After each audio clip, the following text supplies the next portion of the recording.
11.7 में कह रहे हैं कि एक शिप जो है अल्ट्रासाउंड को भेज रहा है सी बेड में, ठीक। तो इसकी जो है वो टाइम इतना है। If the speed of ultrasound, कह रहे हैं कि इसका हमें डिस्टेंस फाइंड करना है। तो आप देखें जो टाइम है वो कितना है, 3.42 सेकेंड। तो इसी तरह जो आपके पास जो स्पीड है वो कितनी है, 1531 मीटर पर सेकेंड। तो आपने इसमें इसकी डेप्थ फाइंड करनी है। एक और मैं तरीका आपको बता देता हूँ इसकी डेप्थ फाइंड करने का, वो ये कि आप कह लो कि D S is equal to, आप कह लो कि ये एस जो है ना ये इक्वल है 2D के। क्योंकि ये देखें जिस तरह मैंने प्रीवियस आपको बताया था, इसके आने और जाने में जो डिस्टेंस है वो तो डबल डिस्टेंस है ना, आपने एक साइड का फाइंड करना है, लेकिन ये क्या है, ये डबल है। तो अगर आपने इसमें डी निकालना चाहते हो,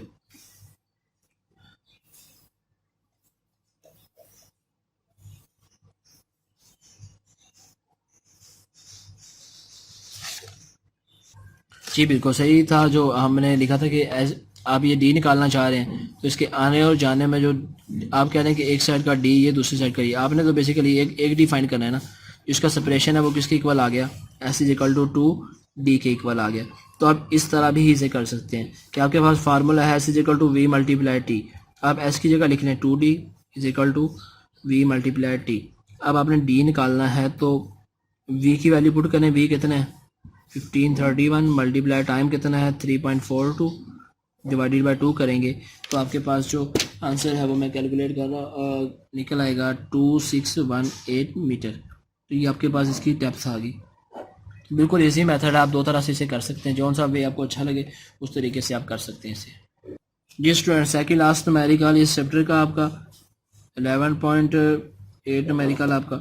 इसमें देखें कह रहे हैं कि दी हाईएस्ट फ्रीक्वेंसी, जो एक हाईएस्ट फ्रीक्वेंसी है, तो अब मैं इसे हाईएस्ट फ्रीक्वेंसी का एफ मैक्सिमम लिख दूंगा, कितनी है 20,000 हर्ट्ज।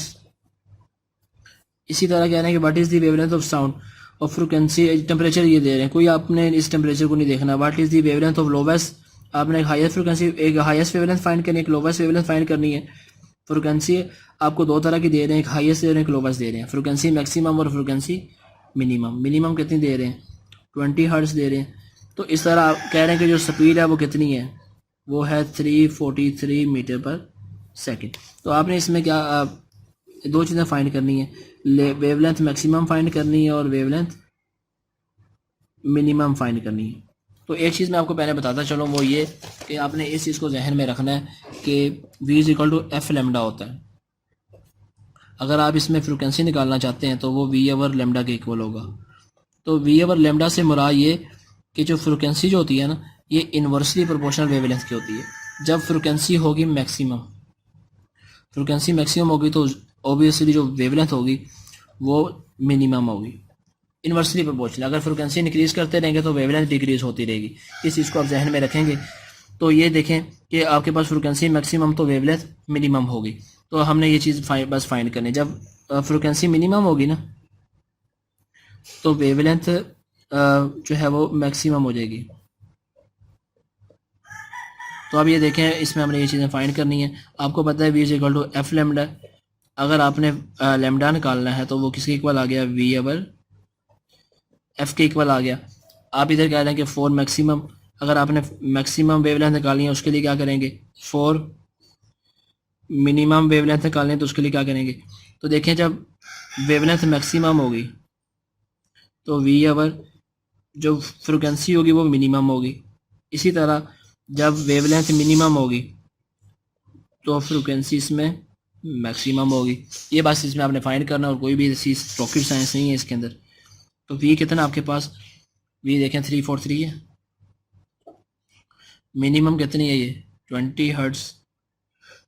और इसी के साथ साथ इसको देखेंगे कि ये मिनिमम हमारे पास क्या निकलेगी, वी 343 है और मैक्सिमम ये कितना है, ये आपके पास इतने हर्ट्ज।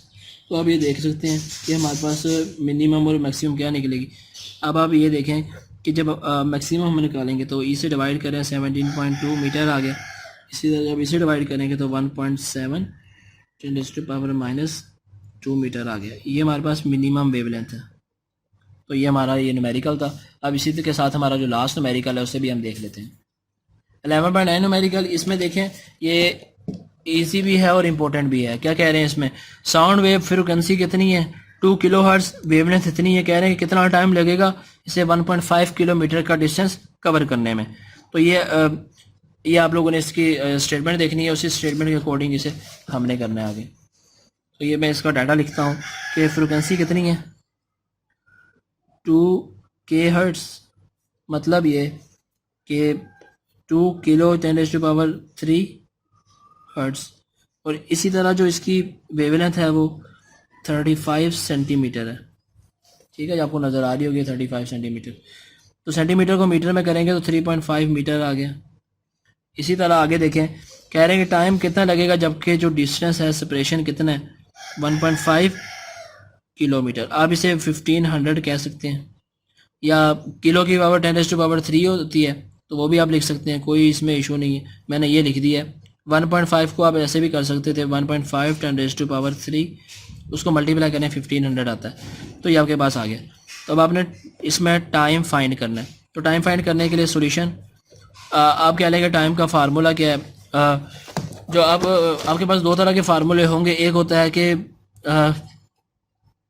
आपने अगर टाइम फाइंड करना है तो उसके लिए आपको सेपरेशन वाला जो डिस्टेंस का फार्मूला है S = V × T। तो अगर आपने T निकालना है तो आपके पास आ जाएगा S/V। V मल्टीप्लाई यहाँ जाके डिवाइड हो जाएगा, तो आपके पास यहाँ पे V नहीं है। तो फर्स्ट ऑफ ऑल आपको क्या फाइंड करना है, V फाइंड करना है। तो आपको वेव इक्वेशन का फार्मूला पता है, V = F लैम्डा। F की वैल्यू कितनी है 2 × 10⁻³ × 0.35। ये आपके पास जब इसे मल्टीप्लाई करेंगे ये तो आ जाएगा 1700 मीटर/सेकंड। ये आपके पास V आ गया। तो अब आपने इसी तरह जो आपने टाइम निकालना है उसके लिए देखें, ये क्वेश्चन 1 कह लें। क्वेश्चन 1 को यूज़ करते हुए S/V, S कितना आपके पास 1500 / 700, तो ये आपके पास टाइम जो आ जाएगा वो 2.1 सेकेंड आ जाएगा। जी बच्चों, बेस्ट ऑफ लक। कि हमारे जो इस चैप्टर के न्यूमेरिकल हैं वो तकरीबन कंप्लीट हो चुके हैं। तो जो भी प्रॉब्लम होगी वो आप डिस्कस कर सकते हैं। अस्सलाम वालेकुम।